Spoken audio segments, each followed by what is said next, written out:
ఏంట్రా ఇదంతా? జరగరానిది ఏదన్నా జరుగుంటే? అవునరా, నువ్వు తప్ప ఎవరున్నారు మాకు? నీ ప్రాణం కంటే అమ్మాయి ఎక్కువ నీకు. అదే నేను చెప్పేది. ఆ అమ్మాయికి మనం తప్ప ఇంకెవరున్నారు? అందుకని ప్రాణాలకు తెగించి హెల్ప్ చేయాలా? వదిలే బాబాయ్, ఇది మనకేమన్నా కొత్త? దేనికోసమో గొడవలు పడ్డాం. ఇది అమ్మాయి చదువు విషయం, పెద్ద నొప్పి లేదులే. అది సరేరా, ఆ అమ్మాయి ఏ రోజైనా నేను అర్థం చేసుకుందా? మేము ఎంత చెప్పినా వినకుండా ఐశ్వర్యాన్ని ముద్దు పేరు పెట్టుకున్న కారు అమ్మేసి ఎల్ఐసి డబ్బులను పంపించాం. ఆ విషయం కూడా అమ్మాయికి తెలవకుండా చేసావు. ఇలా ప్రతిదీ తెలవకుండా చేసుకుంటూ పోయావనుకో, ఆఖరికి నువ్వెవరో కూడా తెలవదందనుకో. తెలియాలని నేనేం చేయటం లేదు బాబాయ్. తిరుపతి ఉండిలో ఎంతోమంది లక్షల కోట్ల రూపాయలు చాటుగా సమర్పించుకుంటుంటారు. ఆ డబ్బు వేసేది దొంగో దొరో లేక నా లాంటి మొండోడో ఎవడికి తెలుసు. అయినా ఆ డబ్బును దేవుడి దానానికి ఉపయోగించడం లేదా? అంతమంది భక్తులు నా దేవుడికే డబ్బు చాటుగా సమర్పించుకుంటుంటే ఏ తోడు లేని అమ్మాయికి నేను చాటుకు హెల్ప్ చేస్తే తప్పేంటి బాబాయ్? ఎవరేమనుకున్నా నాకు అనవసరం. ఆ అమ్మాయి బాగుండాలి. తన కోసం నేను ఏమైనా చేస్తాను.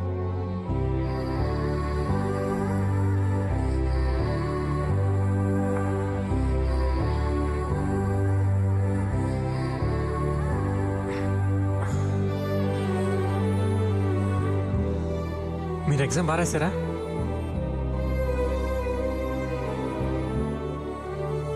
ఇదేం లేదండి, వాళ్ళతో గొడవ పడ్డాను కదా, వాళ్ళ ఎవడో కత్తితో పొడిచాడు, పేగి దిగింది.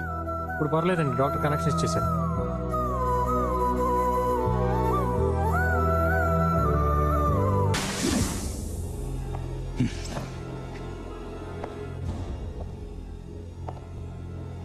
Muscle power చూపిస్తాడా?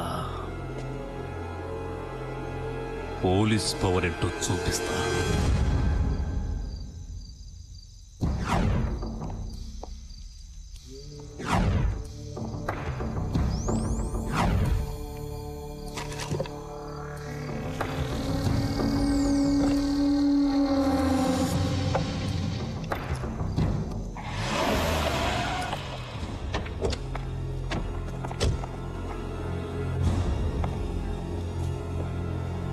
కాళీ సౌండ్ సర్వీస్ అని పేరు పెట్టి గంజాయి సర్వీస్ చేస్తున్నావా?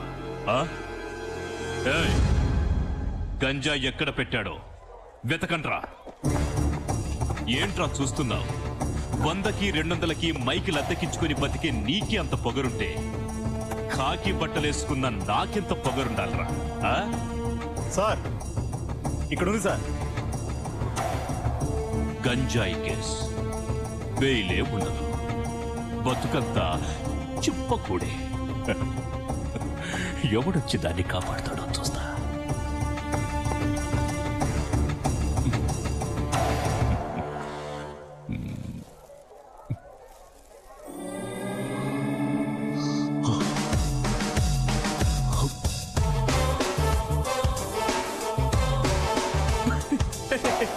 గంజా ఉంది అంటే గింజుకుంటూ వచ్చి పుసక్కని చేయి తీసుకెళ్ళి ఆ గ్రీస్లో పెట్టావు. అది తీసి నీ మొఖానికి రాసుకో, బాగుంటుంది. కాకి బట్టలు వేసుకొని 100-200 మామూలు వసూలు చేసే నీకే అంత తెలివి ఉంటే కష్టపడి సంపాదించే నాకెంత తెలివి ఉండాలిరా? నువ్వు ఇక్కడ నాటిన గంజా నీ ఇంట్లో మొలిచింది. సౌండ్ తగ్గించా చూడు.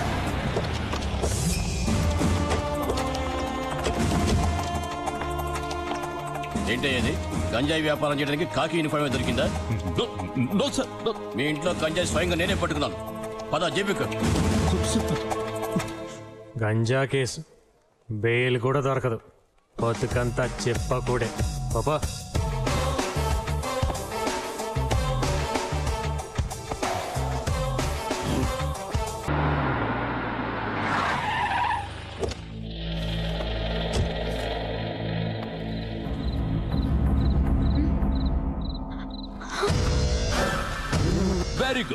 Very good. రేపు ఎగ్జామ్ కోసం బాగా ప్రిపేర్ అవుతున్నావా? Very good.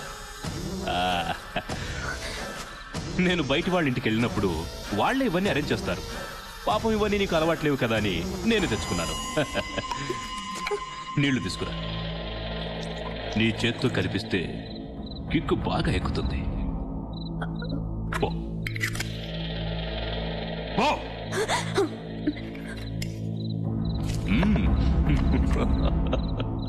ఇంత తొందరగా నువ్వు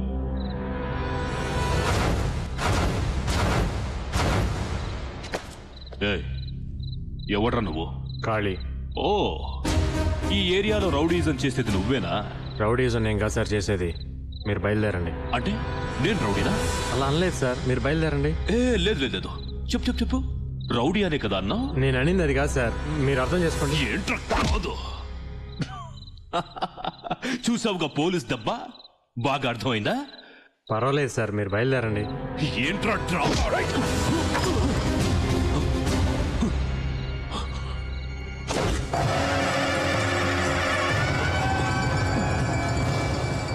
చూసావుగా ఖాళీ దెబ్బ? ఇంతకు ముందు అర్థం కాని విషయాలని బాగా అర్థమై ఉంటాయే. ఇంకోసారి ఇంటి వైపు చూసావో పగిలిపోద్ది.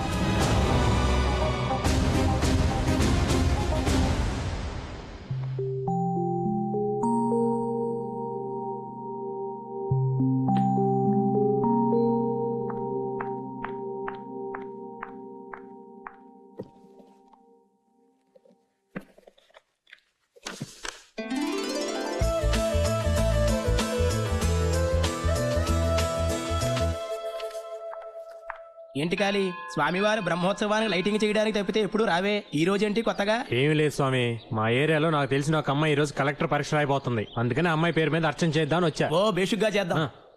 ఇదిగో స్వామి, 4 మంత్రాలు ఎక్కువ చదివి అమ్మాయి పాస్ అయ్యేటట్టు చూడండి. అలాగే. లేదు సార్, ఇంకా రాలేదు. షాపింగ్ ఇంకా తీయలేదు సార్. సార్, ఇక్కడ కొత్తగా ఇంపోర్టెడ్ యాంప్లిఫైర్ అమ్మాయి షాప్ పెట్టారంటే ఎక్కడది? Okay bye. అలా సీదా సెకండ్ ఫ్లోర్కి వెళ్ళండి, రైట్ సైడ్ చూస్తే అక్కడే ఉంటుంది. తెరిచుంటారా? తెరిచారు. సరే.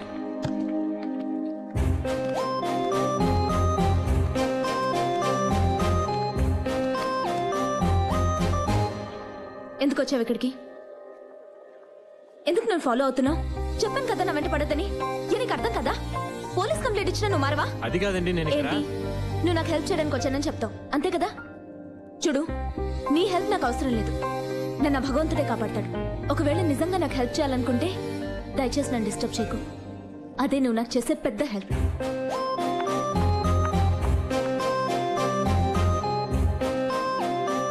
ఏంటన్నా, ఎందుకలా అమ్మాయి అనవసరంగా తిడుతుంది? మనకు కనిపిస్తే తిట్టకుండా ముద్ద పెట్టుకుంటుంది. పద, మన పని చూసుకుందాం.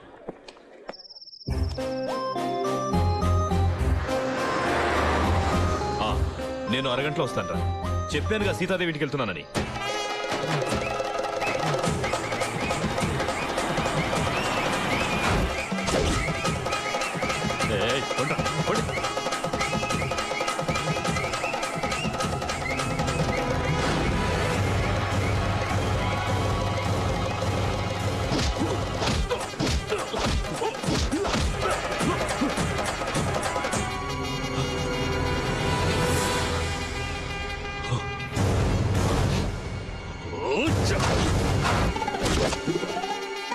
ఈ చుట్టుపక్కల ఏరియాలో గల్లీ గల్లీ వెతికి వీళ్ళందరినీ నేనే పట్టుకున్నాను సార్.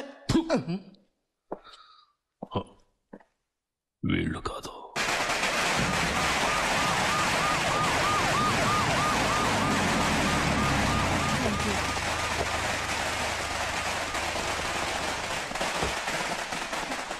Thank you sir. నీ వల్ల చాలా సంవత్సరాల తర్వాత మళ్ళీ మన స్టేట్కి ఫస్ట్ టైం గౌరవం దక్కింది. మన దేశంలో టాలెంట్ ఉన్న వాళ్ళు చాలా మంది ఉన్నారు. కరెక్ట్ టైంలో వాళ్ళలో ఆ టాలెంట్ని గుర్తించడానికి, కష్టాల్లో హెల్ప్ చేయడానికి ఖాళీ లాంటి మనిషి వాళ్ళకు దొరకలేదు. కానీ నీకు అలా కాదు.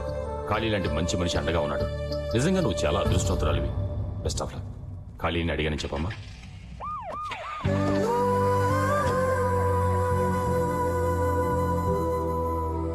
ఏంటమ్మా ఖాళీ కోసం చూస్తున్నావా? పొద్దున్నుంచి టపాసులు స్వీట్స్ అని ఏరియా అంతా ఒకటే హడావుడి చేసేస్తున్నాడు. నువ్వు పాస్ అయితే అన్నదానం చేస్తానని మొక్కుకున్నట్ట. ఇప్పుడు గుళ్ళో ఉండుంటాడు.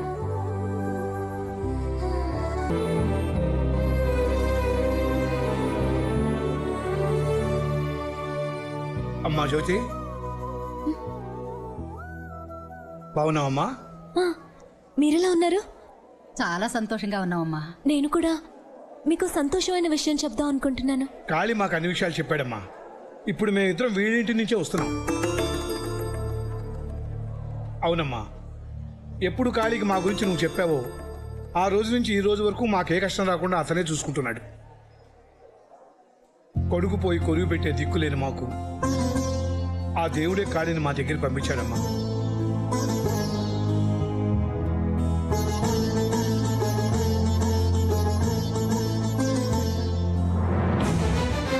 కడుపును పుట్టకపోయినా కాళీని మా సొంత బిడ్డ అనుకుంటున్నాం. నువ్వు కోడలుగా మా ఇంట్లో అడుగు పెట్టాలని ఆశపడుతున్నావు. నువ్వు అనుకున్నది సాధించడం కోసం నీ స్నేహితుడుగా ఇంత కష్టపడ్డవాడు నీకు భర్తగా వస్తే నువ్వు చాలా సుఖపడతావమ్మా. నువ్వు ఐఏఎస్ పాస్ అయ్యావని తెలిసి నీకంటే వాడెంత ఆనందపడుతున్నాడో చూడు.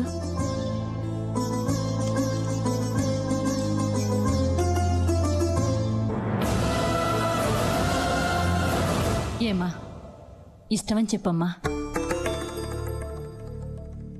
నీకిష్టమేనని చెప్పమ్మా. ఇంకెందుకమ్మా ఆలోచిస్తున్నావు? సరే నేను చెప్పమ్మా. వెంటనే పంతులు గారిని పిలిచి ముహూర్తాలు పెట్టిద్దామండి. నాకు చాలా సంతోషంగా ఉంది.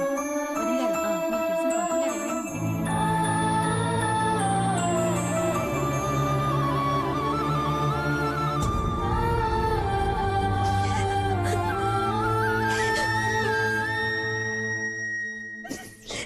ఏంటి మనం అనేది? అవునరా, జ్యోతి నిన్ను పెళ్లి చేసుకోవడానికి ఒప్పుకుంది. నిజంగానా? అవును బాబు, ఇప్పుడే మేము అందరం జ్యోతితో మాట్లాడొస్తున్నాం. తను పెళ్లికి ఒప్పుకుంది. అంటే ఎంత సిగ్గొచ్చిందిరా బాబు.